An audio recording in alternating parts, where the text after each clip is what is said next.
What's up, comic fans, and it is new comic book day whole time with some reviews. We're going to show you some new books we picked up this week, and we're going to do it all right after this.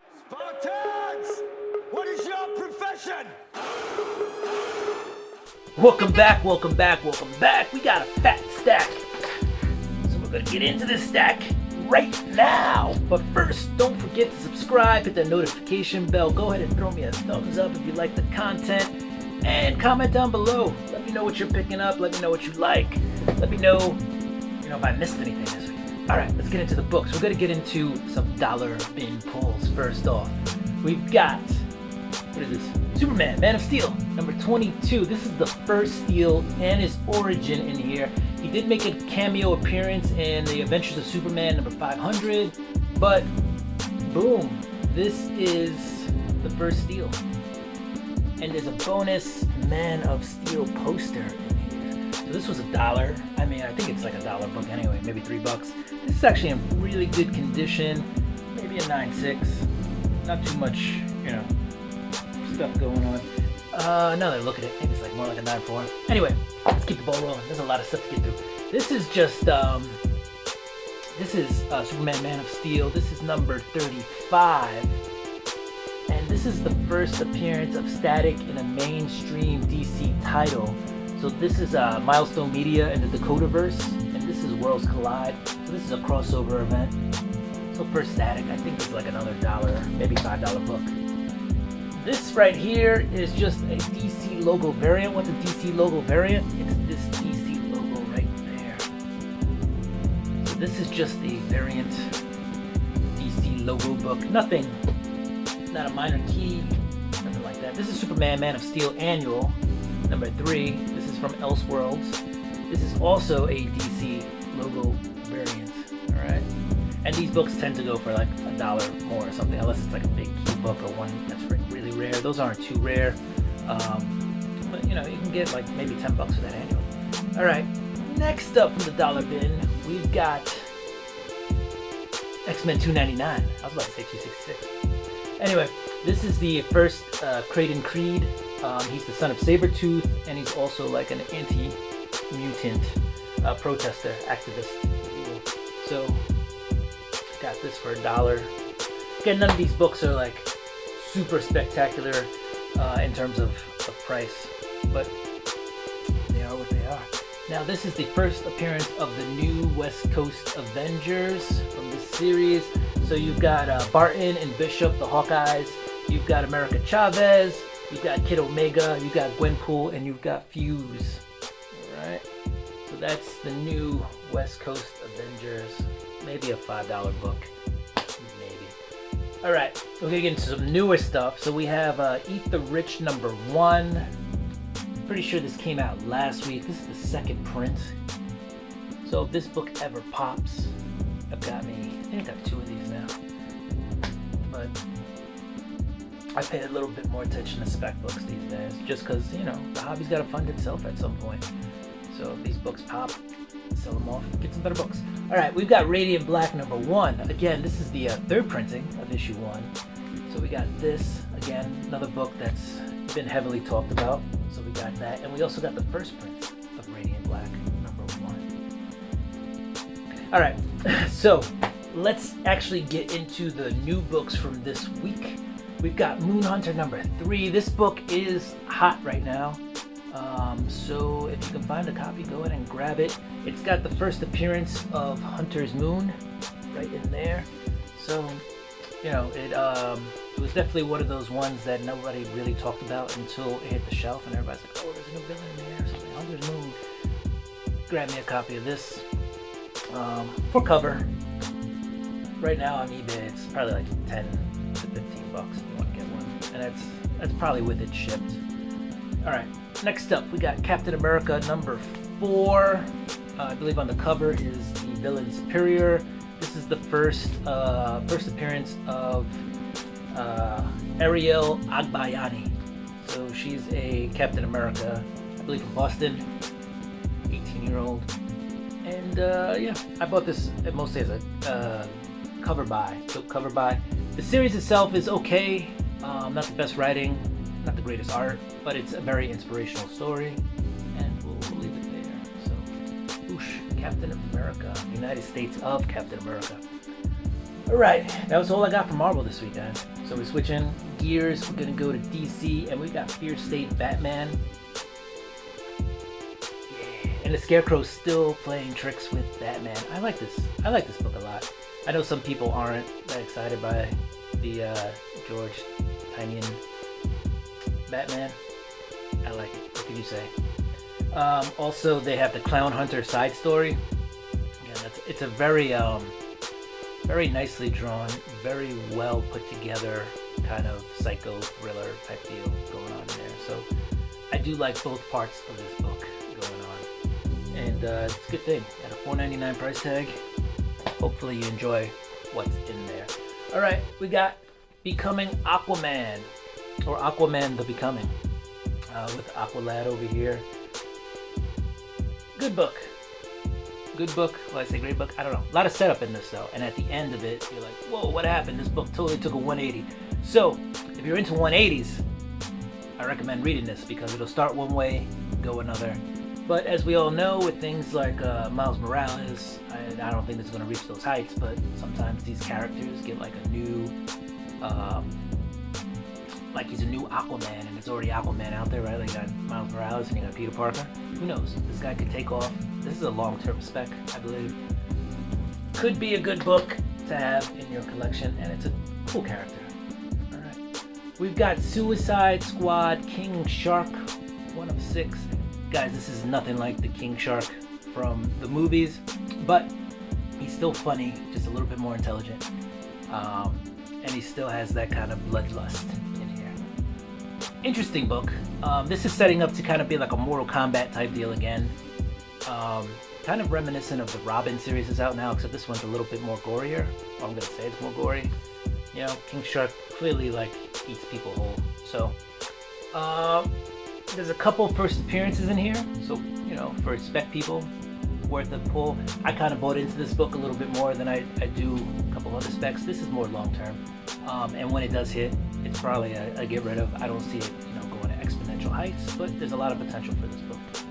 King Shark, number 1. Like I said, he's a little bit more intelligent in this book than in the movie. Still has his bloodlust. It's a smart book. A lot of setup in this one. But if you're into like that Mortal Kombat fight for the world type deal, that is a book you should read. All right. And so with that, I got the King Shark, you know, issue 2. This is Riccardo Federici. All right. And I bought in just a little bit more than that, and I got the 1 in 25 cover as well. That's cool. And yeah, as you can see, the price tag says 20. I didn't quite pay $20 for it. I paid a little bit less than that. So 1 in 25 or less than ratio, I'll take it. All right, we're into the indies. We're done with DC. Let's hit up these indie books. First off, and I need to catch up on the series because I love it, but we got Philadelphia 17. I haven't read 16 yet. This cover art, though, is pretty dope. And I'm not even sure who did the cover art. I have to check up on that. But, you know, Rodney Barnes, Sean Alexander do a great job with this book. And I love it. Philadelphia. Dead ex-presidents coming back to life, vampires, all in Philly, and then exploding out of there. Oh, that's cool. All right, Unicorn, number 1, second print. I read this book a while back. I missed out on the first print. I was on the Kickstarter. I did donate some money to this. I got a digital copy of the book and some other stuff. But I did miss out on the first physical copy, so I got the second print. This book actually is going on eBay for like $11. I think I paid $2 at the comic shop. But yeah, I'm not gonna complain about that. Good story. This is really good for the kids too. I was gonna say I compare it to Canto, right, where everybody could read it.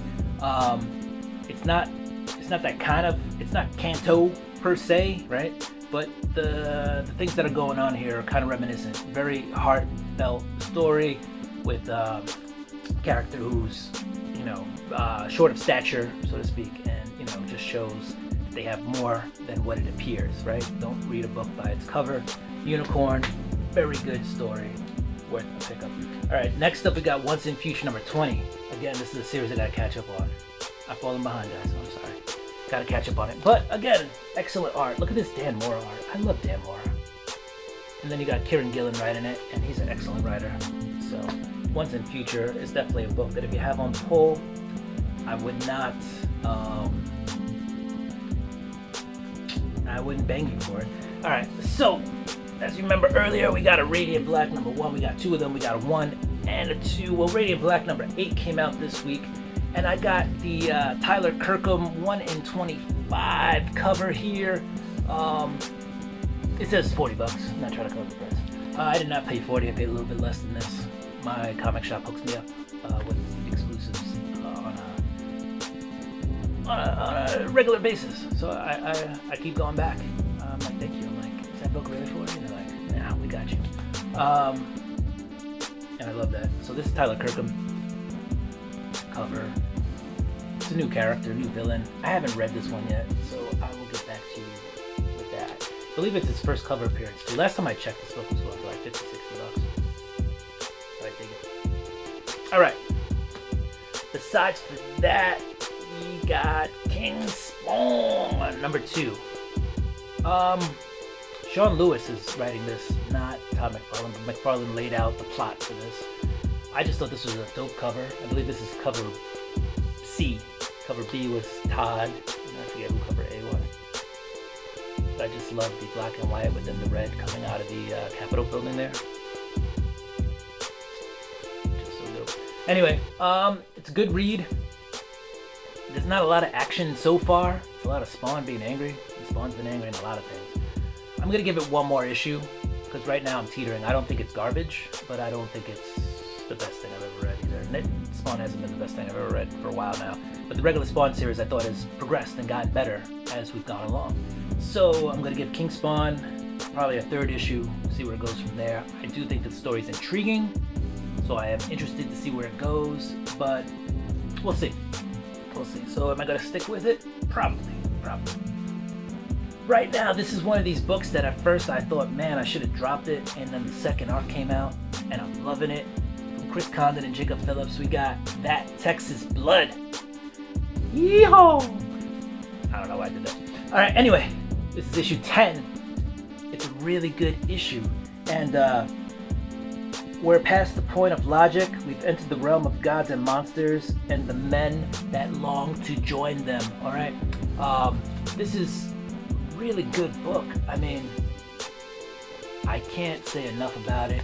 Joe Bob, the sheriff, it's really about him telling a story about when he was younger and this cult came to town, and there's kind of like a similar issue going on in town now, and he's just telling that story, and oh man, it's just so good. It turned from something that was like a drama with like a slow burn, and the characters weren't really that likable, to focusing on the sheriff, and he is super duper likable, and just the problems that this town goes through, and then you throw in like the occult and these cults and monsters, and